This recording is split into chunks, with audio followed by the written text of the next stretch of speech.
Vous êtes là dans votre émission Au Centre. Ici, nous faisons l'effort de vous servir. Aujourd'hui, c'est le 4 janvier, une journée historique en République démocratique du Congo. Voilà pourquoi nous avons fait l'effort d'aller vers ceux qui font l'actualité, ceux qui maîtrisent l'histoire de notre pays pour essayer un peu de décrypter et aussi analyser les grandes questions d'actualité. Sur ces plateaux, je suis avec le président Gabriel Mokia Mandembo. Il est le président du MDCO, Mouvement des démocrates congolais. Il était candidat président de la République à l'élection de 2018. Le président Gabriel Mokia, soyez les bienvenus. Merci beaucoup et bonsoir à tout le monde. Voilà. Également de l'autre côté, je suis avec le doyen, le professeur Kalele, la pièce maîtresse de la Mouka, la tête pensante de la Mouka. Il est là avec nous, professeur Kalele. Soyez les bienvenus. Merci beaucoup. Voilà, également à côté de vous, nous avons le doyen, Monsieur Norbert Yamba, cadre de l'UDPS, panafricaniste. Il est là avec nous. Le doyen Yamba, soyez le bienvenu. Merci pour l'invitation. Voilà, je préfère commencer avec le président Gabriel Mokia. Président Gabriel Mokia, c'est vrai, nous allons décrypter les grandes lignes d'actualité, mais quand même aujourd'hui, les 4 janvier, est-ce que cette journée vous rappelle quelque chose? Oui. Je suis né en 1954, le 4 janvier 1959. Je pouvais ne pas avoir tous ces événements avec moi, mais j'étais trop petit. Mais cela me rappelle qu'on se libère par une lutte. Il faut avoir une conviction pour atteindre un but. Nos vieux de 1959, ils avaient compris qu'ils étaient malmenés, menacés par les Belges. L'économie était reposée entre les mains de la Belgique. La plus grande dictature féroce qui a fait tuer des milliers, 10 millions de Congolaises et Congolais avaient péri pour le travail des caoutchoucs, des cacao, de ceci, des chemins de fer. Les Congolais ont compris qu'on a affaire à des occupants. Et il faut maintenant chercher un moyen comment s'en débarrasser. Bon, les gens n'avaient pas... on n'avait pas beaucoup des hommes politiques, des intellectuels congolais, parce que les Belges mettaient des crocs à jambes pour qu'on ne puisse pas avoir autant d'intellectuels pendant leur époque. Mais l'épée qu'on avait, ils ont fait des propagandes. On avait le Mumba, on avait Kassavuvu, on avait tant d'autres. Et profitant d'un match de foot, comme il y avait un problème au fond du cœur des Congolais, des bateaux, il faut pas qu'il. On ne peut plus continuer à vivre avec les Belges. Il s'est passé ce qui s'est passé. Ils se sont révoltés, il y en a un qui était mort. Et les Belges avaient décidé qu'on puisse nous octroyer l'indépendance. Donc ces sacrifiés-là, on doit avoir leur monument. Déjà de 1950, on doit avoir des monuments que nous voyons aujourd'hui, des gens qui ont amené des rébellions, qui ont tué, et maintenant on est en train de les honorer comme ça, ça me fait mal au cœur. Vous fêtes allusion à Laurent Désiré Kabila? Je ne fais pas allusion à quelqu'un d'autre, c'est toi qui cites, et j'ai dit seulement, j'ai mal au cœur. Voilà. Alors, ces gens, ils nous ont amené l'indépendance économique et politique. Alors, on va analyser où sommes-nous avec ces... Voilà, nous allons y arriver. Professeur Kalele, ça tombe de nous, vous êtes professeur d'université. Est-ce que nos martyrs, aujourd'hui, dans leur tombe, là où ils se retrouvent, est-ce qu'ils ne sont pas en train de se retourner et dire qu'on a payé les plus grands prix, alors les Congos ne semblent pas décoller? Bon, d'abord, meilleurs vœux de nouvel an à tous les compatriotes. Nous sommes au mois de janvier et c'est la première fois que j'ai fait une émission. Merci de nous avoir honorés. De présenter les vœux aux compatriotes. 2. Le 4 janvier, c'est une journée fériée légale. On appelle la journée des martyrs de l'indépendance. Effectivement, sur le continent africain, le vent de la libération soufflait un peu partout. Et il est venu aussi au Congo le Congolais aspiraient à l'indépendance. Ce jour-là, il était programmé un meeting de la BACO à Kinshasa. L'Alliance de Bakongo. Ce meeting avait été décommandé en dernière minute.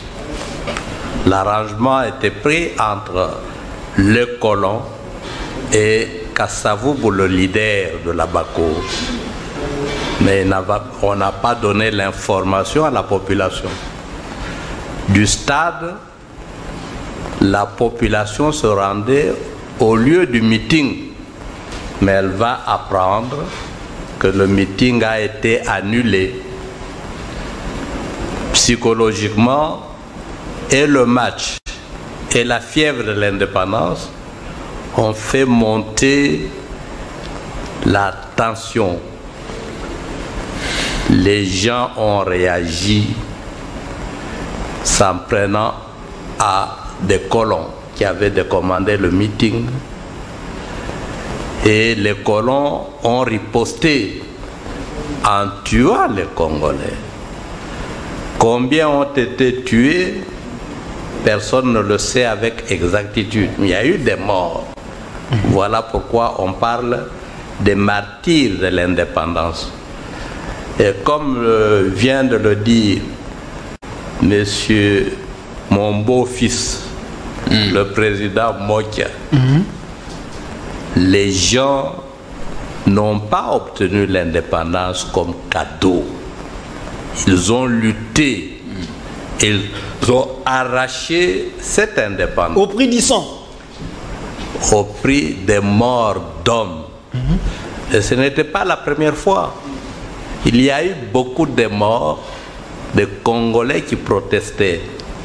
Lorsqu'il dit qu'il y a eu le caoutchouc, oui, Léopold II, quand il arrive avec l'État indépendant du Congo, il cherchait l'argent. Et la première matière première qu'il a trouvée à l'époque, qui était bien vendue, c'était le caoutchouc. Or, ce caoutchouc ne se trouvait à l'époque en grande quantité qu'à l'Équateur, sa province.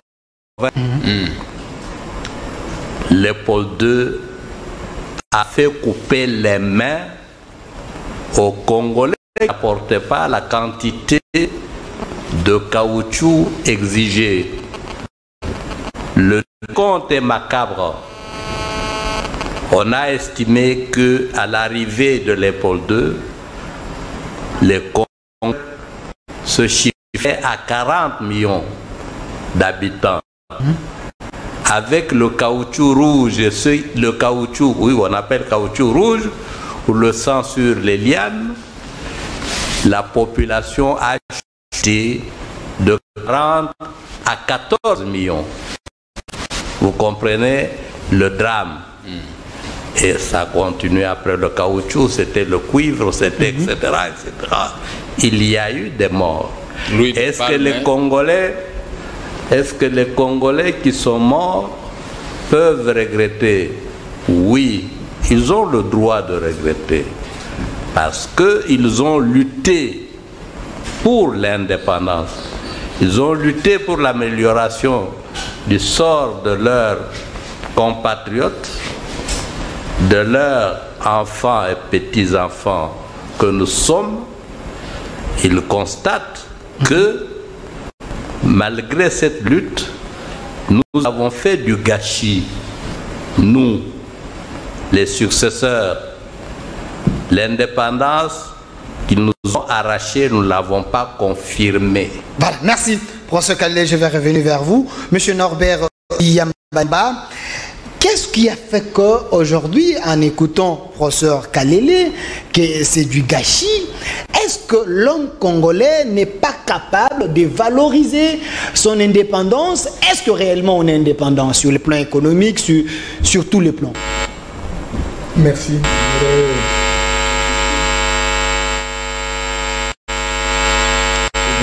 réservé à tous ceux qui pensent que le comité fonctionnel est très mort, à tous ceux qui pensent que tous ceux qui sont morts ne sont pas morts pour rien, et qu'aujourd'hui, plus que jamais, il faut se poser des questions, il faut se questionner pour savoir quelle orientation prendre pour aller de l'avant. La question que vous posez, elle est très pertinente. Je ne reviens pas sur la littérature ou l'historique de la situation. Les deux intervenants l'ont si bien présenté. Mais je voudrais se dire que l'indépendance, ah non. Nous, on n'est pas indépendants. Nous sommes jusqu'aujourd'hui prisonniers. Ah mais c'est grave, monsieur Yamba Yamba. Nous sommes prisonniers. L'étudiant qui est en train de vivre, il sait que le Congo est indépendant. L'étudiant qui a réussi un système d'éducation, d'abrutissement, cet étudiant-là a pu bien comprendre qu'on est indépendant. On n'est pas indépendant. Quand nous avons été, on nous a proclamé indépendants. C'est un peu le temps. Est-ce que nous avons reconquis nos autonomies sur le plan politique? Ok.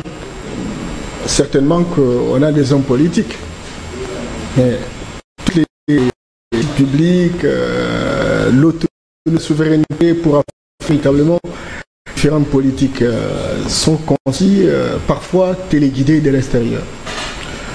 Sur le plan économique, nous n'avons pas de structures basiques qui permettent véritablement d'affirmer notre autonomie.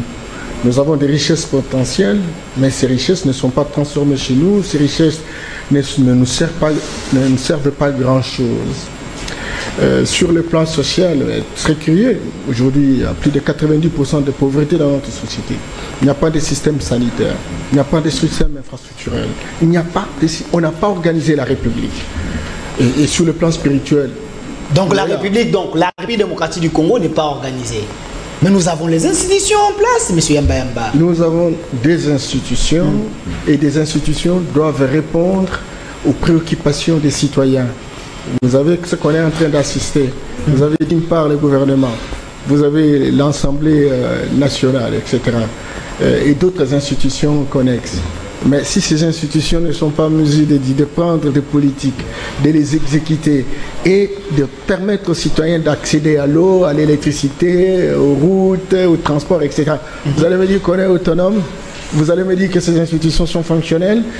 Et donc, on paie sur le plan statutaire avoir des institutions, mais les institutions ne peuvent être institutions que lorsqu'elles répondent aux préoccupations de la population. Or, aujourd'hui, il y a plus de 96% de notre peuple qui croupit dans la pauvreté la plus abjecte. Donc, nous devons, heureusement, qu'une date comme celle-ci aurait pu être l'occasion pour que nous puissions rafraîchir le mémoire, pour que nous puissions véritablement payer le droit à la contestation pour dire plus jamais ça.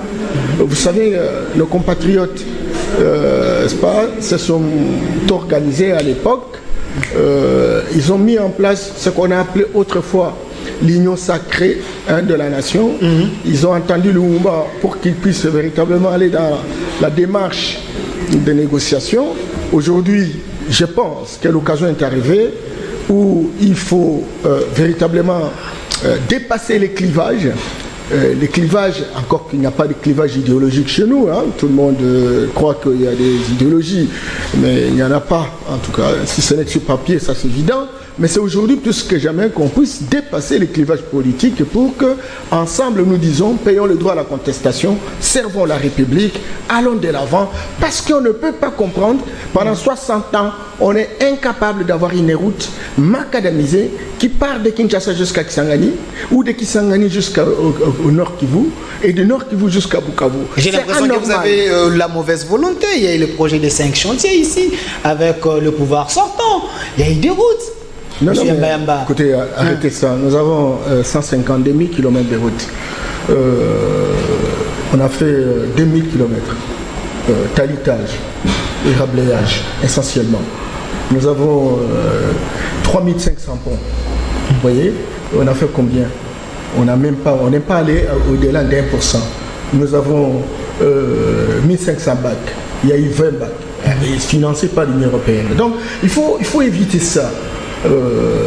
Pour pour que nous puissions réaliser telle action, il va falloir que les partenaires extérieurs, encore que les partenaires extérieurs ont leur agenda. Aujourd'hui, sincèrement, je salue tous les hommes politiques qui acceptent véritablement d'être dans une union sacrée pour que les intérêts de la République, les intérêts des citoyens de Congolais soient mis au débat de la scène et que chacun... Nous allons en parler, ça c'est notre point de l'Union sacrée. Mais restons d'abord sur ces points parce que le président Gabriel Moukia, aujourd'hui l'insécurité continue toujours à l'est de la République. Depuis 1960 jusqu'à aujourd'hui, de ces côtés-là, il y a toujours des problèmes, Alors aujourd'hui, les 4 janvier, est-ce que vous êtes au pouvoir? Je rappelle que vous êtes de l'Union sacrée. Qu'est-ce qu'il faut faire pour que nos enfants qui viendront puissent au moins se rappeler de cette journée, que le martyr ont péri, mais quand même le Congo avance? Personnellement, je dis vos préoccupations. J'avais exprimé ça au chef de l'État, né à Nénoudé. Je rappelle que vous avez reçu lors de la consultation. Et c'était un moment fort que j'ai parlé au chef de l'État, le commandant suprême des forces armées. Et le lendemain, il a envoyé au moins 10 000 hommes pour compléter ce qui était là. Je lui ai parlé de l'insécurité à l'Est. C'était le cheval de bataille pendant la propagande. C'était mon cheval de bataille. J'avais donné de bonnes idées pour pouvoir mettre fin à cette insécurité. Parce qu'un pays ne peut pas se développer s'il y a l'insécurité, il n'y aura pas la production. Sur le plan économique, si on veut s'étendre ici pour parler, peut-être vous faites ça pour ridiculiser les terres. C'est pourquoi j'aime des fois me limiter à certaines petites données. L'Est de la République démocratique du Congo était coiffé en son temps par le maréchal Mobutu, paix à son âme. Il avait mis la paix et la tranquillité. Moi, j'exportais des cafés, des Beni, Butembo, Mambasa. J'avais des phonies partout là, à l'époque de la Deuxième République. J'exportais les cafés Arabica. Mais les cafés, l'autre café Robusta, je l'exportais Bandundu, Bas-Congo, c'est les petits Kwilu, et vers le Batete là, Équateur et partout à Kisangani, le Robusta. Mais aujourd'hui, c'est fini cette histoire. Puisqu'il y a l'insécurité grandissante. Quel est le problème maintenant aujourd'hui? Le chef de l'État vient d'initier l'union sacrée de la nation. Voici l'occasion à saisir par les filles et fils de ces pays pour nous donner le Mokako Soa pour la réussite totale de cette union sacrée qui doit avoir associé tout le monde, toute la nation congolaise pour contraindre l'Ouganda et le Rwanda, les promoteurs de cette insécurité à l'est de la République démocratique. Puisque si nous reprenons les haricots et tout ce qu'on fabriquait à l'est, ça donnait beaucoup de l'argent à la caisse de l'État. Les cafés verts, tout ça. Donc on était un pays, moi, nous on était à peu près 400 exportateurs. Si je vais vous dire, j'ai la liste des exportateurs de la Deuxième République, compris moi-même avec ma société Sosapro à l'intérieur. Je travaillais à l'Onatra jusqu'à 4h, 3h du matin pour l'expédition des conteneurs à Matadi. Je suis spécialiste à cette matière. Mais aujourd'hui, zéro. Même si vous m'amenez tout près de Ronatra la nuit, j'ai peur parce que je ne sais pas ce qui m'attend là-bas. Alors, donc l'insécurité est un problème sérieux pour le développement. Oui. Comment une maman peut aller cultiver si elle sait que les rebelles sont là en train de tuer? Même vous-même, en tant qu'homme, vous ne pouvez pas entrer en brousse aujourd'hui. Quel est le problème avec l'union sacrée? Tout le monde doit nettoyer son cœur. Suivre ce que moi j'ai dit au chef de l'État dès le début, gratuitement. Je suis avec le président de la République gratuitement, sans condition. Vous lui prodiguez quand même des conseils pour l'intérêt de la nation. Puisque s'il réussit son mandat, je serai l'homme le plus heureux avec mes enfants, avec mes frères, les membres de mon parti et avec les Congolais qui nous donnent beaucoup d'argent. Mais s'il échoue, c'est la débâcle de notre pays. Alors voilà, je termine. 30 secondes. Puisque les gens minimisent, des petits pays pauvres, aujourd'hui sont devenus les pays, on les appelle quoi? Les pays émergents. Rwanda, Ouganda, Burundi, mais alors que cette Zambie et autres. D'où provient Angola? D'où provient leur émergence? C'est la République démocratique du Congo, c'est ici qu'ils viennent tirer les matières premières. Comment ça, ils sont organisés? Mais non, ils ont l'armée, ils ont James Kabarebe, c'est lui qui a coiffé, il était le chef de l'état-major de Rwanda et de Congo. Donc ils connaissent les méandres du Congo. Mais maintenant, nous ici, j'ai dit au président de la République, moi je suis Mbouza, je suis Mongala. L'armée c'est nous. Avec moi, je dois mettre la paix et la tranquillité. Vous n'allez pas commencer à vous plaindre. Mais comme nous voulons le développement, dans le développement, nous avons les occupants qui nous tuent. Est-ce que réellement, on a mes conseils, on aura ce développement? Voilà, merci. Je vais revenir vers vous. Professeur Kalele, Monsieur Yamba a parlé de l'Union sacrée. Également, Monsieur Gabriel Mokia a aussi parlé de l'Union sacrée. Pensez-vous que l'idée que les chefs de l'État viennent d'initier, de mettre l'Union sacrée à la place d'un gouvernement de l'Union sacrée, serait une solution à l'insécurité à l'Est et pour que ces pays puissent quand même revêtir une nouvelle robe? Monsieur, vous êtes journaliste. Nous faisons une émission. Nous nous adressons aux Congolais et aux non-Congolais. Il faudrait qu'à votre niveau, dans la direction du débat, il y ait une logique. Évitez de faire du bruit pour désorienter les gens. Vous avez commencé avec le problème de l'insécurité à l'indépendance. Mais il y a une logique. La logique, c'est laquelle? Lorsque nous accédons à l'indépendance, les Blancs ne sont pas contents. Ils n'ont pas été contents dans n'importe quel pays de l'Amérique latine, de l'Asie, de l'Afrique. Parce que l'indépendance signifiait leur enlever le beefsteak. Ils ont fomenté des troubles sciemment partout. À l'accession à l'indépendance, vous connaissez l'affaire de la sécession du Sud Katanga, de la sécession du Sud Kasaï et des troubles interethniques, intertribales partout à travers le pays. Rébellion Moulélé et les autres. Ça viendra plus tard. Je parle des années 60. Okay. Il y a eu des troubles, il y a eu destruction des infrastructures. Il fallait faire tout pour empêcher Lumumba de gouverner. Ça commence avec les Blancs. Lorsque plus tard, on va liquider Lumumba, ces rébellions, ces sécessions vont cesser. Il y aura une accalmie.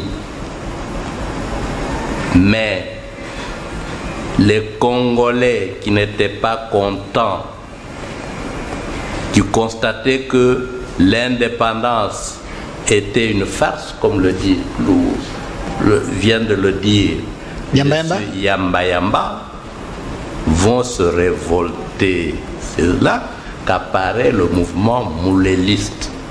C'est la lutte pour la deuxième indépendance qui était revendiquée à ce moment-là. Le pays, encore une fois, va être désorganisé. Les infrastructures vont être détruites. Les écoles, pratiquement tout. Vous voyez l'état du pays aujourd'hui. Donc, la destruction a continué, le désordre a continué, les tueries ont continué. Malheureusement aussi, il faut noter ça, parce que c'est très regrettable. Plutôt que les Congolais fassent bloc pour continuer à lutter contre le colonisateur qui a imposé le néocolonialisme, ils vont commencer à lutter entre eux. C'est ça notre grande faiblesse.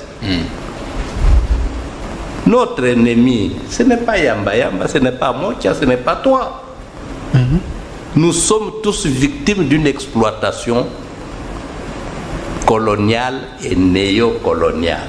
Alors, il faut trouver des solutions. Voilà pourquoi la question est de savoir... La question est de savoir, professeur Kalele, le chef de l'État a pensé, a mis une idée en place de l'union sacrée. Pensez-vous qu'à travers ces gouvernements de l'union sacrée, les choses peuvent changer? Il ne faut pas faire le militantisme. Tu n'es pas là pour être militant. Je vous pose la question. Oui, mais les gens ont besoin de réponses, professeur Kalele. Répondre à toutes tes questions. Mais moi, je suis professeur d'université. Nous courons derrière le temps. Je maîtrise l'histoire du Congo. Le temps nous fait défaut. J'enseigne l'histoire socio-économique de l'Afrique et du Congo. Okay. Donc, le problème de l'union sacrée de la nation en tant qu'une voie pour mettre les Congolais ensemble. D'abord, ce n'est pas une recette nouvelle. Vous savez très bien que avec Mobutu, lorsqu'on a cherché à le chasser, on a créé l'union sacrée de l'opposition radicale autour de l'UDPS. C'est pratiquement tout le monde qui est entré dans cette union sacrée de l'opposition radicale. Les gens de Mobutu, les Kengo, les Tambwe Mwamba, les Mende, tout ça, tout le monde est descendu à Limete autour de Tshisekedi père. L'UDPS a eu tendance à devenir pratiquement un parti unique. Tout le monde est entré là-dedans. Et lorsqu'on a constaté que Tshisekedi n'avait pas obtenu le pouvoir, les mêmes gens sont rentrés chez Mobutu. Les Kengo, les Tambo Mwamba. Soyez clair, vous voulez nous dire quoi pour ce Kalele? Ça veut simplement vous dire que moi, je ne peux pas dire parce qu'il y a eu création de l'union sacrée, donc ça va marcher. Non. Je vous dis, il n'y a rien de nouveau là-dedans. Je connais les acteurs congolais. Vous croyez que les gens qui ont détruit sous Mobutu, qui ont détruit sous la colonisation, qui ont détruit sous Kabila fils, en entrant dans l'union sacrée pour la nation, ils ont changé. Donc, il ne faut pas qu'il y ait l'espoir parce que vous estimez que c'est les mêmes personnes. Non, je dis simplement que je ne suis pas un homme de foi. Je suis un homme critique. Okay. Je voudrais voir dans les faits comment les Congolais vont se comporter. Aujourd'hui, c'est d'ailleurs... Merci. Aujourd'hui, c'est un calcul de positionnement pour beaucoup. Pas pour l'intérêt de la nation. Non. Voilà. Je verrai dans les faits. Quand tous les gouverneurs disent nous sommes membres de l'Union sacrée, quand tous les ministres nous sommes membres de l'Union pour la nation, etc., quelle est la dose de sincérité? Merci professeur Kalele, je vous ai donné suffisamment le temps de conversion idéologique et d'engagement. Voilà, monsieur Yamba Yamba. Les critiques qui sont constitutionnelles, je suis tout à fait d'accord avec les professeurs. Je vais vous donner la parole. Les critiques qui sont constitutionnelles, mais il veut faire du Thomas, c'est son avis, et le chef de l'État nous a tous dit de ne pas menacer un opposé. Je l'ai suivi et c'est une bonne chose. Et je vais vous donner la parole. Aide un gouvernement ou un parti. Mais il ne donne pas chance à l'union sacrée. Je suis très content de ça. Merci. Il ne donne pas chance à l'union sacrée. Non, tu ne comprends pas ce qu'on... Tu fais du bruit. Attendez. Tu désorientes les auditeurs. Je vais revenir vers vous. Monsieur Yamba Yamba Faïlou a dit que l'union sacrée, c'est la deuxième grossesse du FCC Cash. Donc, qu'on ne puisse pas attendre le vrai résultat de l'union sacrée. En écoutant le professeur Kalele, c'est des mêmes personnes qui sont dans l'union sacrée, donc il y a moins de chances. Merci beaucoup. Moi, je suis quand même content d'écouter le professeur Kalele doubler de la déclaration de Martin Fayulu autour d'une pensée sceptique, un peu pessimiste par rapport à la dynamique qui vient d'être mise par le président de la République. J'ai beaucoup aimé quand il a fait l'historique de la situation de notre pays et le président Moukia est revenu par rapport à cette question. Il y a eu une union sacrée en 1960. 80 personnes se sont retrouvées à la table ronde. Ils ont estimé qu'ils pouvaient bien bosser pour l'indépendance du Congo. Et finalement, on a été indépendant. C'est qu'il n'y a pas eu toujours des échecs. Certainement que lorsqu'on a fait l'union sacrée dont il a été l'acteur, n'est-ce pas, avec Etienne Tshisekedi, etc., il faut reconnaître que cette union sacrée, des hommes et des femmes, se battaient contre une dictature. Aujourd'hui, cette dictature n'existe pas. L'APDL a eu le terrain fertile de temps avancé, simplement parce que cette dictature a été déconstruite.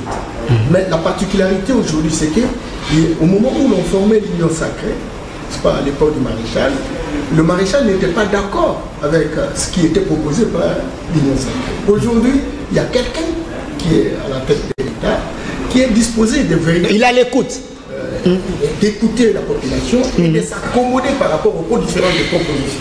Vous avez suivi ce que dit le président Gabriel Moukia, qu'il a présenté un certain nombre de choses au président de la République, il s'est accommodé, il a pris un certain nombre de mesures en urgence, naturellement, pour parer à la situation. C'est que très clairement, et là je voudrais vraiment apaiser les professeurs pour dire il y a des situations différentes. On ne peut pas faire des conclusions concluantes autour des deux situations différentes. La situation de l'union sacrée à l'époque du maréchal, il y avait résistance, parce que celui qui avait la commande de l'État n'était pas d'accord avec, n'est-ce pas, les désirateurs de cette union. Aujourd'hui, au moins, il y a une union sacrée, mais annoncée par celui qui est censé véritablement avoir la commande de l'État. C'est que très clairement, il y a cohérence mathématique. Et donc, moi personnellement, je ne vois pas une autre solution.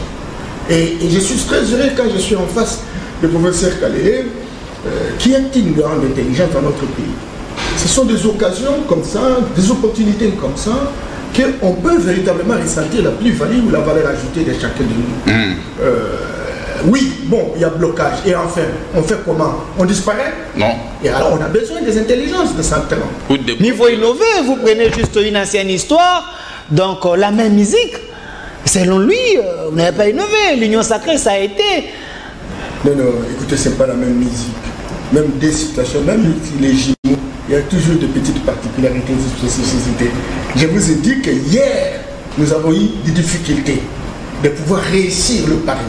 Parce qu'il y a une résistance à la tête de l'État. Aujourd'hui, nous avons celui qui commande l'État, qui dit que moi, je suis au service de la population. Mais voyons les intérêts de notre peuple. Nous avons fait 60 ans. Vous savez qu'il y a eu un rapport du PNID qui a démontré que le Congo-Kinshasa, au regard de la situation, pour revenir à la situation de 1960, que d'aucuns déploraient tout à l'heure, il faut faire 75 ans. Et si on ne change pas d'attitude et de responsabilité, on risque de faire des siècles. Aujourd'hui, le président constate que nous avons 60 ans d'indépendance. On n'a rien foutu. Il faut donc revenir à un point de repère, mobiliser tous les Congolais, leur dire que les intérêts de la nation vont mieux que les intérêts individualistes. Soyons ensemble, expérimentons. Cet état des choses, cette approche n'a pas encore été de mise. Ne comparez pas l'union sacrée d'hier et l'union sacrée d'aujourd'hui.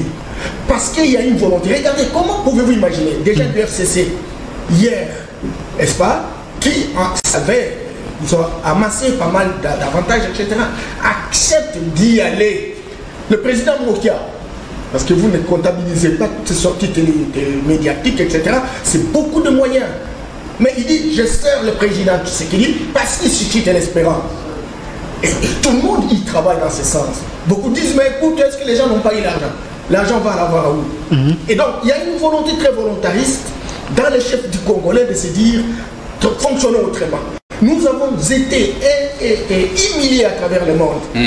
C'est pas simplement parce qu'il y a eu un comportement qui a eu domicile, qui a été institutionnalisé. Aujourd'hui, il faut remettre en question ça. Autour du président, qui voudraient faire le contraire de ce qu'on a pensé, de ce qu'on a dit hier. Mais alors, donc on vous a pesé la Mouka, vous estimez que la crainte de la Mouka n'a pas sa raison d'être parce que... La Mouka ici, monsieur. Non, j'essaie d'analyser, monsieur.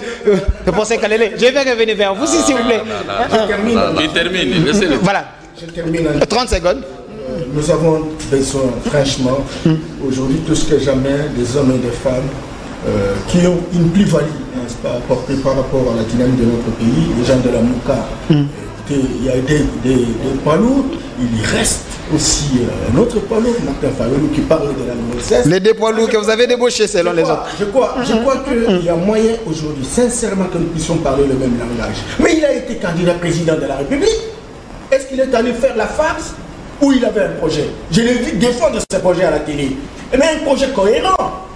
Mais aujourd'hui, il voudrait qu'il s'accommode, il s'aligne pour qu'on fasse véritablement une synergie gagnante. Merci. Quand l'expérience. Non, je me suis... Échité, 5 secondes. Quand il y a une expérience, et si cette expérience n'est pas encore d'application, il ne faut pas véritablement tirer de boulet rouge pour dire que l'expérience est bonne. Merci, M. Yamba Yamba. Quand je parle de la crainte de la Mouka, je prends le parole d'un leader de la Mouka, Mouzitou, qui avait dit si entre Félix Tshisekedi et Kabila, les deux coalisants, ils ne se sont pas mis d'accord, et alors ils ont encore tendu la main à plusieurs personnes. Est-ce qu'ils seront à mesure de gérer toutes ces personnalités et tous ces gens? Voilà pourquoi je parle de la crainte de la Mouka. Président Gabriel Moukia, l'union sacrée, la gestion des ambitions. Parlons-en parce que nous allons vers un nouveau gouvernement sans PPRD, sans la Mouka de Martin Fayulu et de Mouzitou. Est-ce que pensez-vous que vous serez à mesure de relever les défis? Il y a une personne qui s'est donné corps et âme pour réunir autour de lui des Congolais, les Congolaises et Congolais, pour un but bien précis, celui de remettre notre Congo sur les rails. Les tergiversations depuis 1960 à ce jour peuvent trouver toujours quelqu'un de correct qui doit nous amener vers un petit paradis dans notre pays. Donc, et quand on se réfère à des lois du pays, là on nous dit l'opposition est là pour créer l'action, même des chefs de l'État, c'est-à-dire l'action de l'exécutif, mais dans les cas échéants, mon beau-père ici doit faire contre-proposition. C'est ici que moi, je ne peux plus faire le débat comme je le faisais hier. J'entends quelqu'un parler, je note dans mon... Quelles sont les contre-propositions? Je peux les transmettre par un message au chef de l'État. Les propositions d'un tel, de ceux qui ne sont pas avec nous. Mais le chef de l'État, crois-moi, il va les prendre en compte. Et pendant l'exécution, l'auteur de la proposition, si c'est le professeur Kalele, il va se retrouver. Même ça le dire, lui-même va se retrouver. Mais vous avez déjà une proposition que vous ne mettez pas en pratique au Conseil de réforme institutionnelle de Martin Fayulu. Il est opposant. Il faut montrer quand même la bonne volonté parce qu'il y a déjà une proposition. La réforme constitutionnelle de institutionnelle, il y avait des assises parce que lui-même, il voulait être le chef de cette réforme dans un lieu donné. Et comme nous sommes à la recherche, nous sommes capables de conduire notre pays vers un bonheur, on ne conteste personne, on ne menace personne. Qu'il le fasse par écrit, qu'il le déverse, même si il n'est pas là, il peut envoyer quelqu'un pour aller le déverser dans le bureau central du chef de l'État. On doit prendre. Ce que nous allons dire avec le professeur Kael ici, ne croyez pas que ça va tomber comme ça, ça va produire des effets. Moi, je suis là le représentant du président de la République avec Yamba Yamba. Ce que nous disons, ils le suivent dans les laboratoires. Les beaux côtés, ils prennent, les mauvais côtés, ils les laissent de côté. Vous comprenez? Ce que lui dit, ce que moi je dis, ce que Yamba Yamba dit, il y a un groupe, un cabinet qui étudie toutes nos propositions de la même façon. N'est-ce pas? Alors, moi, je trouve que si les vieux de 1960 nous ont légué cette indépendance dans des conditions que nous avons failli avec de multiples rébellions dans notre pays, nous sommes en train de débattre depuis des années. Quand vous attendez les Bolikango, les Adoula et consorts, ce sont des gens qui débattaient tels que nous sommes en train de le faire. Aujourd'hui, c'est une manière spéciale. Il y a trop de télévisions, nous sommes attendus presque partout. Mais ça nous a concédé l'indépendance économique et l'indépendance politique. Nous sommes là en train de débattre pour l'indépendance politique qui est épais en baillotage, parce que les pays voisins sont venus nous envahir avec les Belges et les consorts pour nous embrouiller de la façon que nous sommes en train d'embrouiller. L'indépendance économique, on a dépiécé la Gécamine. Le Congo ne mérite pas ça. La Gécamine a été construite et la MIBA avec l'argent de caoutchouc de l'Équateur, lui de Palme, de Bandundu, Équateur et de Bas-Congo. C'est ça qui avait cimenté à ce que loi Léopold puisse faire ce qu'il a fait. On a construit la MIBA, on a construit la Gécamine. Maintenant, les productions de ces constructions ne profitent même pas aux autochtones du Katanga, ni du Kasaï, ni moins encore aux financiers de l'Équateur, parce que c'est l'Équateur qui avait financé. Ce sont d'autres personnes, des pays limitrophes qui en profitent. Les Belges en profitent, les Américains en profitent. La Zambie, qui est devenue le plus grand transitaire de notre matière première vers l'Afrique du Sud. Or, sous Mobutu, je me souviens, mon café partait dans le même wagon avec les lingots qui venaient de Lubumbashi, qui transitaient de l'Onatra, pareil, jusqu'à Matadi pour l'exploitation. On arrivait à amoindrir les chocs financiers. Mais aujourd'hui, ce sont les pays voisins qui en profitent en masse. Et quand je parle, les gens qui n'ont pas fait des exportations ne comprennent rien de ce que donc le professeur Kalela a raison quand il dit l'ennemi des Congolais, ce n'est pas nous, mais plutôt c'est les étrangers. On est en train de subir la loi de... Tout ce que nous sommes athées, tout tourne autour de ce que lui il a dit. Qui avait envoyé James Cram au lendemain de notre indépendance pour créer la rébellion ici, partout ici. James Cram est un Belge. C'est la Belgique. C'est pour... Il ne faut pas que les Congolais puissent devenir maîtres de l'union minière de Katanga. Et comment on appelle la société de Bakwangala la MIBA. Et ils ne voulaient pas. Maintenant, ils ont envoyé des gens jusqu'à ce qu'il a créé un mouvement où Maman Marie Olenga Gagne, qui est celui qui ne voulait pas porter les cravates et les costumes ici, qui est mort de PPRD. Le vieux là, comment il s'appelle non. Et Kizenga aussi. Et Hérodia Abdoulaye Nobas. Ils sont allés s'installer à Kisangani. Tout ça, c'était des mécanismes pour ne pas permettre aux Congolais de ne pas gérer la Gécamine. Bon, quand ils sont partis à Kisangani, attention, attendez. 30 secondes. Ils ont tué les gens. Moi, j'étais petit. Sur le fleuve Congo, là où j'ai la maison. J'ai maintenant acheté une maison chez moi à Bumba, là-bas, sur le fleuve Congo. Des cadavres qui défilaient, nous on appelle ça défilé de mort, des cadavres qui venaient de Kisangani. Vous comprenez? Les Congolais, vous savez, à Kisangani, on pouvait voir un beau garçon, une jolie fille, comme dans les Katanga. Ce sont des provinces qui battaient les records, hein, des Congolais différents. Et en fait, les Kasaï. Mais on a liquidé presque tous ces gens-là, même ma famille qui était à Kisangani. C'était pourquoi? C'était pour embrouiller les de ne pas comprendre, surtout qu'on a beaucoup d'universités. Maintenant, les Congolais sous Mobutu a eu autant d'universités qui pouvaient redresser toutes ces situations-là. Merci, président. Pardon. Maintenant, qu'est-ce qu'on fait? On nous met Laurent Désiré Kabila avec les Rwandais. Laurent Désiré Kabila parti, on nous met Adef Nalou et les autres. Mais Mbemba a été arrêté ici gratuitement pour un petit rien. Mais ce qui liquide les Congolais nuit et jour à l'Est, c'est l'Occident qui fait ça. Alors, quel est le problème? Nous coalisons derrière le chef de l'État. Dans l'union sacrée. Chacun avec ses bonnes idées. Nous allons... Ce n'est pas que je dis là, le chef de l'État dit je vais vendre un morceau du Congo, on va accepter. Qui va accepter? Mais au contraire, nous serons des piliers avec les Yamba, avec mon beau-frère, le professeur Kalele. Nous allons donner de bonnes idées. Et à ce moment, le président de la République que vous voyez, il est très simple. Merci. Si vous le dites, il y a un problème. Il a l'écoute facile. Merci, président. Nous n'allons pas plénicher. Le Congo va se remettre sur le rail. Merci. Professeur Kalele. Et professeur Kalele, les soucis est que le Congo change.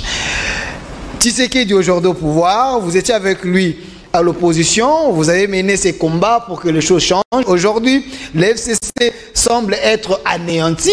Est-ce que ce n'est pas l'occasion idéale que l'opposition puisse rejoindre l'Union sacrée, parce qu'avec vos idées, vos propositions, ensemble, que nous puissions relever les défis, parce que vous tous, vous voulez le bien-être des Congolais? Mais moi, je ne sais même pas à quoi sert ton émission ici. Méthodologiquement, je suis perdu. Évoluer. Je suis perdu. Il faut une certaine logique. Messieurs, beaucoup de pays africains, cette année-ci, ont célébré leur 60e anniversaire d'accession à l'indépendance. Et continuent à célébrer. Ça fait 60 ans. Où en est l'Afrique par rapport à l'Amérique latine, par rapport à l'Asie? Nous sommes un continent des plus arriérés. Il n'y a pas de développement, il y a développement du sous-développement. Vous devriez alors, vous poser la question, pourquoi un continent si riche continue à régresser? C'est simplement parce que le système n'a pas changé. Le système colonial a cédé place au système néocolonial. L'exploitation a empiré et les conditions des Africains se sont empiré aussi. Voyez les cabanes à travers l'Afrique, à travers la télévision et tout ça. Voyez les guerres à travers l'Afrique. Lorsqu'on parle de l'insécurité à l'Est, je suis tout à fait d'accord. Mais après les Belges, il y a eu la colonisation rwando-ougandaise du Congo, l'empire Imatutsi. Ces messieurs, j'ai publié un livre cette année-ci. C'est ma dernière publication de l'année passée. Comme les Portugais et les Espagnols en Amérique latine. Vous savez qu'en Amérique latine, les Incas, les Mayas, les Aztèques ont été éliminés à cause de l'exploitation de l'or. Ici, le Rwanda et l'Ouganda sont en train d'éliminer des populations congolaises à cause des minéraux de l'Est, particulièrement le coltan. C'est les mêmes méthodes. L'Afrique qui colonise l'Afrique. Lorsque vous parlez des voies de sortie, nous sommes tous d'accord qu'on doit s'en sortir. Mais pour s'en sortir, il faut qu'on maîtrise les paramètres. Mobutu est venu ici. Il a mis aussi les Congolais ensemble. MPR, parti État. Vous êtes membre du MPR dès le ventre de votre mère. Mais il n'avait pas changé de système. Quel est le pays africain qui a changé le système jusqu'à aujourd'hui? Quand vous voyez ce qui se passe au Burkina Faso, en Côte d'Ivoire, au Mali et ailleurs, où est-ce qu'on a changé le système? Le Congo, si nous voulons être rationnels et pas des propagandistes, des militants, parce qu'on a connu aussi ça, il faut d'abord savoir quel est le système qui nous gère depuis l'arrivée de Léopold II. Comment le transformer? Sinon, nous allons faire ce que Mungulu Diaka a reproché. Le camion est en panne, vous ne faites que changer de chauffeur. Nous tous ici, nous sommes des chauffeurs. Commencez par réparer le camion et puis mettez des chauffeurs. Le camion. Est-ce que ce n'est pas ce que le chef de l'État a déjà fait parce qu'il a pris 2 ans, il avait annoncé... Moi, je ne veux pas... Attendez, professeur Kalele, je vais vous donner la parole. Écoutez la réflexion de ma question. Est-ce que ce n'est pas ce que le chef de l'État a déjà fait parce qu'il a attendu 2 ans, il avait dit il va déboulonner l'ancien système. Après 2 ans, il lance une idée de l'union sacrée. Est-ce qu'il n'est pas dans cette logique-là pour changer le système? Messieurs, moi, je ne vais pas faire la propagande. Je leur laisse l'occasion de faire la propagande. C'est leur droit. Moi, je fais mes analyses scientifiques. Et je dis, chaque Congolais a le devoir de lutter pour que nous sortions de ce bourbier. Chacun de nous a ce devoir-là. Mais vous ne pouvez pas proposer, si vous ne maîtrisez pas les paramètres à la base de cette situation. Il faut venir sur place, il faut entrer. Non, monsieur, non, ce n'est pas ça. Il ne faut pas me rabattre à cette discussion de la rue. Okay. Je dis que... 40 secondes, chité. Je dis que le Congo, comme l'Afrique, n'ont pas avancé depuis leur accession à l'indépendance. Parce que c'est le même système d'exploitation qui continue. Si nous voulons nous en sortir, il nous faut mettre fin à ce système. Merci. Vous savez que aux États-Unis d'Amérique, 5 secondes. Les Yambayam, etc. Vous avez déjà entendu parler de gouvernement Carter, de gouvernement Trump, de gouvernement... On parle d'administration.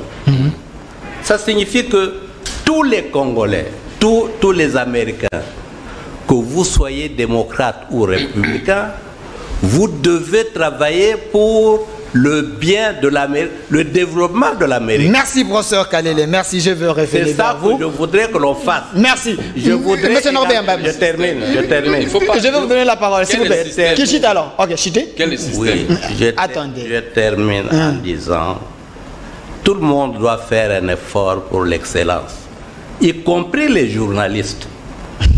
Vous m'attaquez trop pendant les journalistes. Merci, professeur Kalele. Voilà, monsieur Norbert Yambayamba, vous êtes de l'UDPS, vous portez les fardeaux du chef de l'État. Quand le professeur Kalele dit, c'est comme si vous ne semblez pas détecter le vrai problème. Donc le système n'a pas encore changé. Tout ce que vous pouvez faire, nous risquons de retourner à la case du départ. Est-ce que ce n'est pas déjà un échec de l'union sacrée parce que vous n'avez pas détecté le vrai problème? Professeur,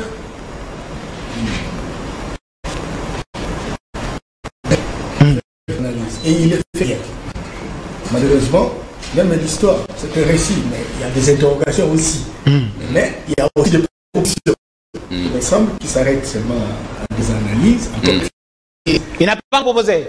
Ils sont dans les généralités et que même pas mis autant de propositions. C'est dangereux. Deuxième chose, je voudrais également dire que des hommes et des femmes, des hommes comme nous, qui avons quand même une vision large de la société, propagandiste, au regard de ce que nous disons, il n'y a que les téléspectateurs qui peuvent apprécier. Vous faites le militantisme. Quand cela ne tient, moi je voudrais, lui, professeur de société, venait de publier, il a contesté qu'il y a des évolutions aussi dans le paysage politique international. Le système. Hier, nous avions une société bipolaire. Il y avait un directeur du monde. Aujourd'hui, il y a un pôle de puissance. Et aujourd'hui, les différents pays qui ont une intelligence politique et économique ont des stratégies, ont des agendas pour manœuvrer par rapport à cet espace. Simplement parce qu'il n'y a plus personne. Un seul pays qui dirige le monde. Il y en a plusieurs.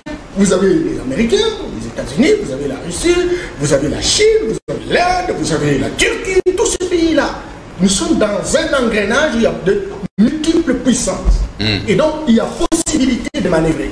Raison pour laquelle vous avez suivi le président de la République de prendre un certain nombre de dispositions dans le sens que tous ceux qui veulent investir, voilà les canevas, venez, les Congolais doivent trouver leur compte. Raison pour laquelle vous avez des situations comme des zones industrielles, des zones économiques, etc. On n'est pas là justement pour faire ces développements, encore que cela n'est pas synonyme véritablement. Mais écoutez, aujourd'hui, nous sommes en train de voir cette situation. Le professeur, il est professeur de notre société, il doit son intelligence doit être utile pour la société. Et cette intelligence doit être utile en faisant de propositions. Mais il faut organiser un bon cadre où il peut venir proposer. Ce n'est pas dans l'union sacrée, il semble que c'est la même musique, la même chose. Mais alors, on leur a donné l'opportunité. Parce que la démocratie, c'est une gestion. Avec les consultations. La gestion, c'est une gestion de contradiction. On a demandé aux uns et aux autres de proposer. Et si à un moment donné, Martin Fayulu avait proposé pas un certain nombre de choses, c'était l'occasion. Mais Fayulu avait proposé un cadre. Kabila, Félix et Fayulu, vous avez refusé. Rétrécir l'intelligence. Rétrécir l'intelligence. Et l'élite est restée plus oligarchique, élitiste, n'a jamais donné solution. Et donc ici, on a voulu, au regard de cette situation, que toutes les intelligences congolaises, disséminées dans toutes les différentes couches, qu'on les écoute. Parce que c'est l'intelligence la plus intelligente. Vous voyez, 3 personnes... Merci. Non, quand même. Il nous reste 5 minutes. Vous avez une minute. Une minute. Je voudrais sincèrement, parce qu'il ne faudrait pas qu'on entre dans une logique de débat de rue, nos amis de la MOCA, qui ont des propositions, qui donnent l'impression qu'ils ont de valeur ajoutée, je pense que c'est l'occasion maintenant pour qu'on discute de la sortie de notre pays. Et l'Union sacrée devient un cadre de référence pour lequel nous devons tous nous battre au-delà de nos clivages politiques pour que nous puissions véritablement assumer notre leadership. Et pour terminer, parce que vous disiez comment on va s'y prendre par rapport n'est-ce pas, au choix des ambitions. La gestion des ambitions des uns et des autres. Et donc, maintenant, tous ceux qui viennent essentiellement pour sauver la République. Certainement que chacun a un profil, chacun devra avoir véritablement des ambitions. Mais la fois dernière, c'était une personne qui désignait les gens. Mais cette fois-ci, tout un chacun a la chance de passer, à condition qu'il réponde au profil de la personne qui leur demande service. Et donc, nous avons la responsabilité aujourd'hui de faire un classement. Le classement d'antan, c'était un entraîneur de provenance des équipes de petites équipes. Ce n'est pas l'entraîneur national. Aujourd'hui, nous avons l'opportunité d'avoir un entraîneur national qui fait le classement. Il sait qui est présent pour tout. Merci. Il sait qui est, je ne sais pas, Moleka, etc. Et donc, il le fera. Et de bon sens, parce que son souci, c'est de gagner. Merci. Et tous ceux qui sont arrivés au niveau de l'Union sacrée veulent que le Congo gagne. Et Merci. Merci, M. Yamba. Il nous reste 3 minutes. Je donne à chacun de vous une minute pour le mot de la fin. Je commence par le président Gabriel Moka. Est-ce que ça ne serait pas une honte pour vous, comme de l'autre côté l'opposition pense, que vous n'allez pas donner les bons résultats parce qu'il n'y a que de mêmes personnes que vous avez recrutées, vous n'avez pas décelé le problème à ses racines, donc ça serait un échec. Le mot de la fin pour vous? Le chef de l'État a commencé par les consultations. Chacun est venu déposer ses propositions auprès du président de la République, à main propre. Moi, j'ai donné à main propre. Devant une caméra, devant tout le monde. On a entendu les Lamouka, ils ont refusé parce qu'ils n'avaient pas de proposition. On les a concédé cela. Le président de la République est revenu encore auprès de notre population. Il dit, maintenant, on doit aller ensemble pour former une coalition. Et ça sera le centre de vos propositions pour me permettre d'agir devant la face du monde. On a créé l'union sacrée de l'opposition. La porte est toujours ouverte. Ceux qui ont des propositions, même ceux qui étaient fiers hier, ils ont encore la chance de venir déposer les propositions à l'union sacrée. le bateau de Noé qui est à tête de être construit par le chef de l'État est toujours, la porte est toujours, on n'a pas encore fermé là. Bon, maintenant, quand nous appelons les gens pour le bonheur de ces peuples, nous ne sommes pas des propagandistes, ni des militants. Moi, j'ai été militant dans mon propre parti politique. Et j'ai commencé à en changer petit à petit. Je suis devenu président des partis politiques et ancien candidat président de la République. Donc, j'ai rempli toutes les conditions pour la vie d'un homme politique. Maintenant que mes propositions ont été enregistrées par le chef de l'État, de l'IDPS et de tout le monde, mais si les amis refusent avec leurs propositions pour la bonne marche, c'est-à-dire qu'ils sont contre les Congolais. Oh. Oui, parce que les bateaux de... Ils sont réalistes. Non. Vous allez aboutir à l'échec. Non. Oh, vous ne pouvez pas prédire comme ça, vous allez aboutir à l'échec. Il a parlé de Mungulu Diaka ici. Vous allez prédire que... La voiture est en panne, même si vous changez les chauffeurs, c'est ce que le conseil allait faire. J'ai le diplôme. Qu'est-ce que vous pouvez dire maintenant? Parce que, vous voyez, ici, dans cette table, moi, j'aurais dit comprendre la position du professeur.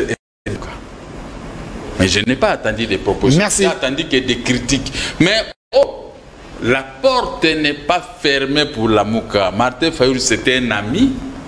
Il a encore tout le temps, tout à tout. Il ne faut pas dire que c'est une histoire de Tshisekedi et groupe ici. Deuxième grossesse, Signor Saké. Merci. Merci. Il a reçu qui? Moïse, ce ne sont pas n'importe qui. Il m'a reçu moi. Il peut recevoir Martin Fayoul avec les professeurs. Merci. Apporter les idées.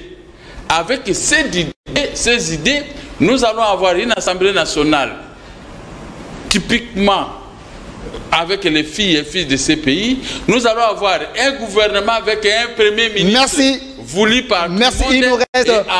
Merci, s'il vous plaît. Merci. Je demande à la réalisation, s'il vous plaît, 2 minutes, une minute seulement. Vous écartez, merci. Je vous appelle. Venez. Voilà, professeur Kalele. Venez, vous êtes professeur. Merci, venez. Merci. S'il vous plaît, s'il vous plaît. La porte est Je demande à la réalisation 2 minutes. Ouverte. Ne faites pas trop de bruit. La porte est grandement ouverte. On est déjà à la fin, président.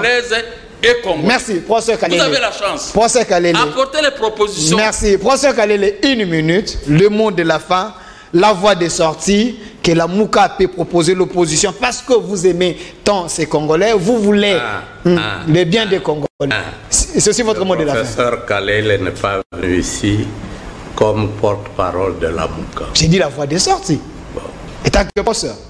Messieurs, pourquoi le système ne marche pas à travers l'Afrique? Qui régente l'économie et par voie de conséquence la politique et la culture des pays anciennement colonisés? C'est la Banque mondiale et le Fonds monétaire international. Nous sommes en programme avec le Fonds monétaire international et la Banque mondiale. Vous pouvez me citer un pays que ces institutions-là ont développé au monde? Vous êtes journaliste politique. Vous pouvez m'en citer un? 2, messieurs.